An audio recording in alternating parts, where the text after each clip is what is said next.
ഇന്നത്തെ മാതൃഭൂമി പേപ്പറിൽ ഞാനൊരു ചിത്രം കണ്ട്. ആ ചിത്രം എന്നെ വല്ലാണ്ട് ഇരുത്തി ചിന്തിപ്പിച്ച്. മനുഷ്യനിപ്പോൾ ഒരുപാട് മാറിയിരിക്കുകയാണ്.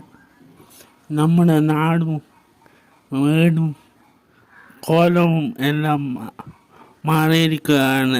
ഈ ചിത്രം പറയുന്നതും അത് തന്നെയാണ്.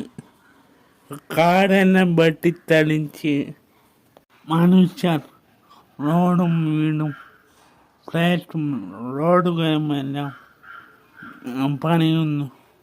പിന്നെ മൃഗങ്ങൾ നാട്ടിലേക്ക് ഇറങ്ങി വരൂല. ഇനി 90കളിലെ പോലെ ഒരു തിരിച്ചുപോക്ക് എളുപ്പമല്ല. നിങ്ങളുടെ അഭിപ്രായം എന്താണെന്ന് വെച്ചാൽ